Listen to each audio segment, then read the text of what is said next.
day and I asked them, in physics, so much have been revealed now from Newton to many scientists. In India, we have number of physicists. What's the new thing you are going to get? I asked them. No, they gave me a surprise.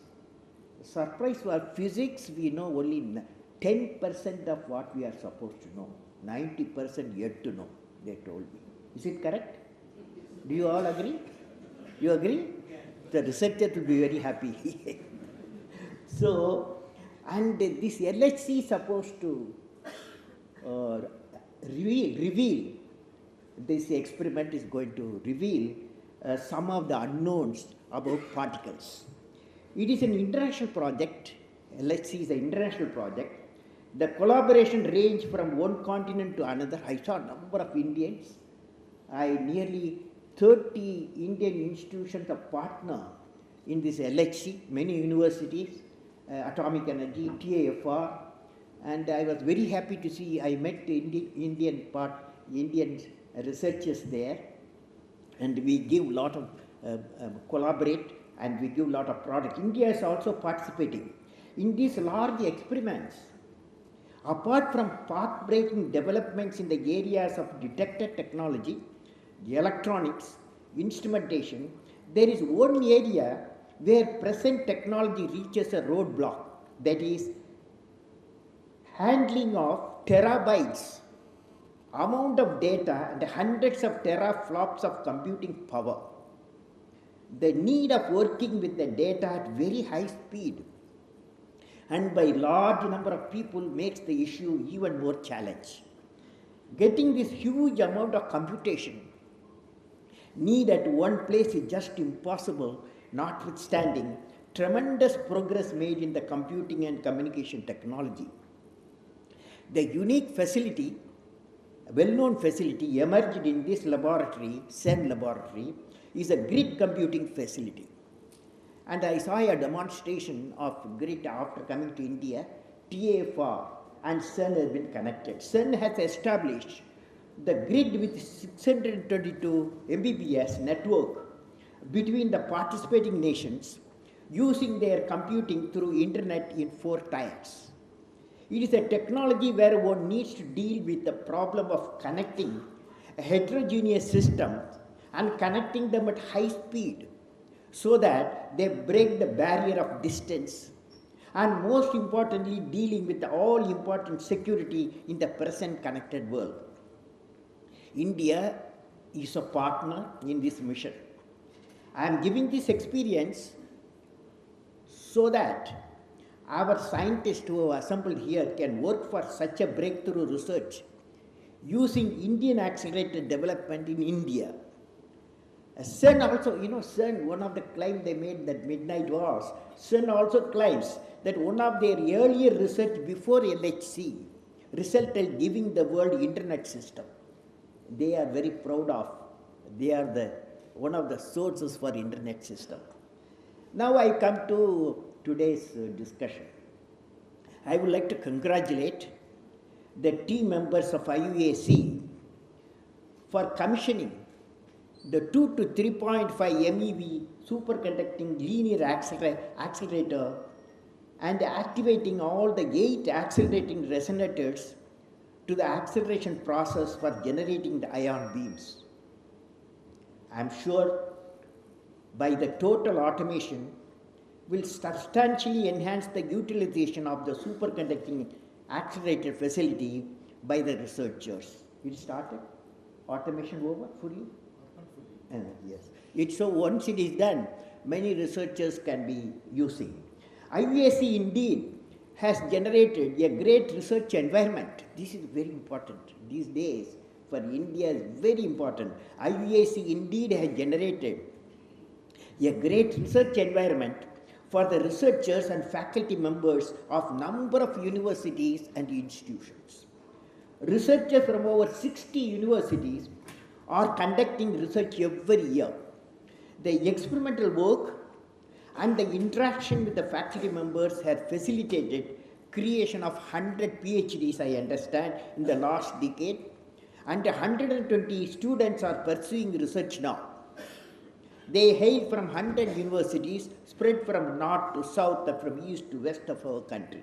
So I would like to, creating for such a great environment, multiple university researchers coming at single place and using the facility like accelerator is indeed a beautiful mission. I would like to congratulate ICAU. Friends, I am here. Why I am here? I was asked myself. Last few days was thinking, I am here for only one reason. That reason is, we have got a number of nuclear reactors. They are all uranium-based nuclear reactors. Uranium in short supply. We may get some more mines, but it's short supply compared to thorium. Thorium-based nuclear reactor is the really answer for our 20,000 megawatt power we have to generate by 2020. So this IUAC and Department of Atomic Energy and the universities have to collaborate how we can go develop faster way the thorium-based nuclear reactors. That's why I'm here. Now, one of the possible route for thorium-based nuclear reactor is through accelerator-driven system. It's called ADS. ADS have two main components: an accelerator and a reactor and many subsystems. A reaction system using only thorium as a fuel cannot become critical, as thorium is not a fissile material like uranium. To make it critical, an external supply of neutrons is needed. The development of the appropriate proton accelerated, what Anil Kodkar was telling, the development of an appropriate proton accelerator is the first step towards the development of a ADS. The research results will lead to building an accelerator and subsequently use of accelerator for detachment of neutrons from heavy elements. I am sure the researchers of IUAC have integrated their research areas with the needs of Department of Atomic Energy, particularly for accelerator related work. This will definitely generate hundreds of PhDs in this pioneering area, in the proton reactor. When I am in the midst of the researchers and the faculty members, since both are there, faculty members are the guide, they are the guide, isn't it? Faculty members are there, and hundreds of researchers are there, both are there. Am I right? Yes or no? So, when I am in the midst of researchers and the faculty members, I thought of sharing with you an incident which took place in the year 1954. You all aware about Sir C.V. Raman, a Nobel laureate in physics for discovering Raman effect. Sir C.V. Raman was in the first batch of Bharat Ratna award winners. As you know, the Bharat Ratna is the highest civilian award in India. The award ceremony was to take place in the last week of January 1954, soon after the Republic Day celebration of 1954. Then President of India, Dr. Rajendra Prasad, wrote to Raman, Sir C.V. Raman, inviting him to be the personal guest in Rashtrapati Bhavan when Raman came to Delhi for the award ceremony. He has invited him. I saw the papers also when I was the president. Sir C.V. Raman wrote a polite letter regretting his inability to go. Sir C.V. Raman had a noble reason for this inability to attend the investiture ceremony. He explained to the President of India that he was guiding a PhD student. The thesis was positively due by the last day of January. The students were valiantly trying to wrap it all up and Raman felt he has to be by the side of the research student, see that the thesis was finished, sign the thesis as the guide, then have it submitted. Here was a scientist. Here was a real scientist who gave up the pomp of a glittering ceremony associated with the highest honor because he felt that his duty required him to be by the side of the student. It is this unique trait of the giving value to science that builds science. Now the question is, how many guides consider this trait is very important? How many guides? You ask, I am also a guide. I am also guiding 3 PhDs. So I want to ask you, how many of us, I am one of the guide, okay, how many of us really will do that? That is the value of science. When you say that the best thing should come out of science in India, we need such best minds among with us. So this is really I want to convey to you. You can correspond with me on that. Guides can correspond with me. Researchers also can correspond with me on this. My mail apj@abdulkalam.com. apj@abdulkalam.com. Now let me talk about radiation safety. Scientists say that after 3 decades of research, there have been no evidence to prove that acute doses less than about 50 MSV, MSV means sievert per year, I think, millisievert per year, 50 MSV, or chronic dose rates up to at least 200 MSV per year has increased the cause of incidence of cancer. It is said there are risks from the exposure to the lower levels of radiation as per the recommendation of the International Commission on Radiological Production, which assume the risk is proportional to the dose without a threshold. In fact, there is a considerable evidence that risk is not proportional to the dose at low levels, that the exposure to low-level radiation can be beneficial, and that some exposure is necessary for normal life and health. Probably experts should discuss this. Will you discuss this? Yes or no? You will discuss this. This phenomena is called what is called hormesis. Hormesis. French Academy of Science and National Academy of Medicine have stated in their 2005 report concerning the effects of low-level radiation that many laboratory studies have observed radiation hormesis. However, they caution that it is not yet known if radiation hormesis occurs outside the laboratory in humans. This could be an important area of research for the scientists assembled here. But this statement I saw in the internet, one of the articles. Radiation hormesis has been observed experimentally in cells from virtually all types of organisms in whole plants and animal species other than human and human cells. This is beyond reasonable doubt. Experiments with irradiation of animals suggest that the mechanism of the effect is the induction or activation of a cellular protective capacity, additional to that which exists normally to protect against the damage from all causes. This adaptive response to the radiation involves prevention, repair, and removal of the damage. It reduces the effects of the damage from other causes as well as from radiation. At around 100 MSV in animals, there appears to be a transition, not a step change, from net benefit to the net harm. For doses greater than about 100 to 300 MSV, detrimental effects dominate, but the rate accrual of the dose decreases, the protective effect of the radiation increases, and the detrimental effect decreases. From this, we can expect that this phenomena will apply to human system, that's my guess, human system, which has not been experimentally demonstrated yet.